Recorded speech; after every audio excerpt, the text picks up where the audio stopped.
Assalamualaikum warahmatullahi wabarakatuh. Saya Dinda Husnul Fatimah dari Pendidikan Bahasa dan Sastra Indonesia NPM 181214028. Pada kesempatan ini saya akan menjelaskan pengantar penelitian pengajaran bahasa.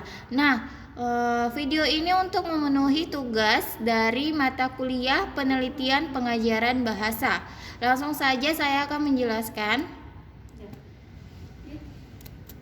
Pengantar penelitian pengajaran. Pembelajaran bahasa penelitian merupakan art and science guna mencari jawaban terhadap permasalahan. Masalah pendidikan atau pembelajaran bahasa mencakup masalah-masalah linguistik atau kebahasaan dan keterampilan berbahasa. Masalah linguistik yang menjadi fokus penelitian pendidikan bahasa diantaranya adalah fenomena linguistik yang terkait dengan penutur bahasa dan pengguna bahasa.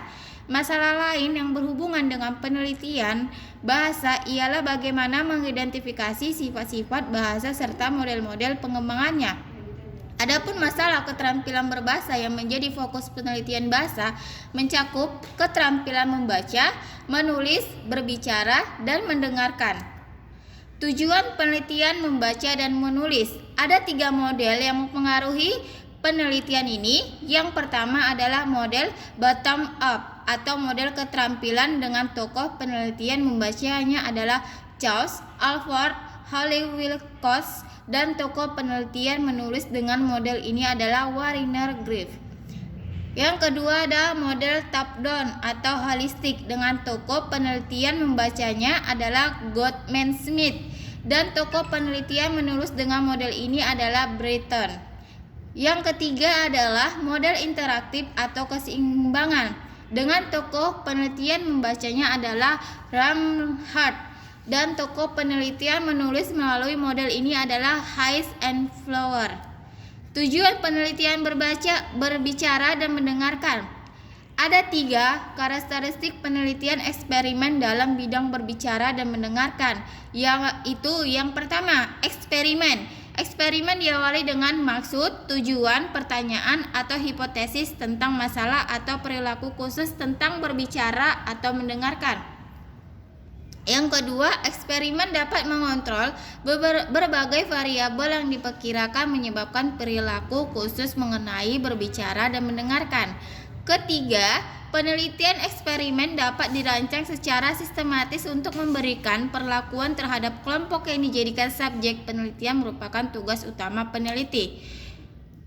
Lalu, pentingnya penelitian pendidikan bahasa memecahkan suatu masalah. Melalui penelitian seseorang dapat menunjukkan suatu bukti.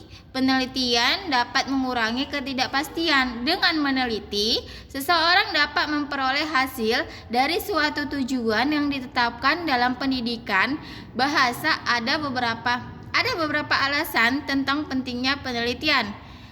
Alasan tersebut dapat dilihat diantaranya melalui beberapa faktor sebagai berikut. Yang pertama, pendidik untuk meningkatkan motivasi membaca siswa, peneliti harus membuat keputusan tentang upaya yang tepat yang dapat dilakukan guru, orang tua siswa, dan lingkungan sekitar siswa. Yang kedua yaitu masyarakat umum. Yang ketiga, penentu kebijakan sebagian. Lalu ada sifat penelitian pendidikan bahasa. Yang pertama, untuk bertujuan penelitian mutlak memiliki tujuan yang dapat memberikan arah dan target yang hendak dicapai.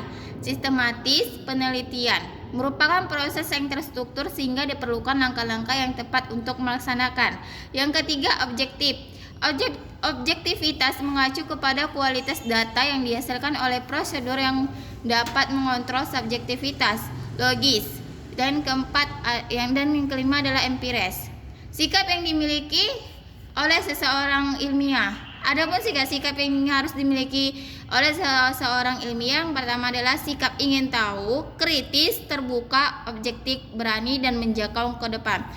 Demikianlah penjelasan dari saya. Mohon maaf jika masih banyak kekurangan ataupun kesalahan. Saya mohon maaf dan mohon ampun kepada Allah Subhanahu wa taala. Assalamualaikum warahmatullahi wabarakatuh.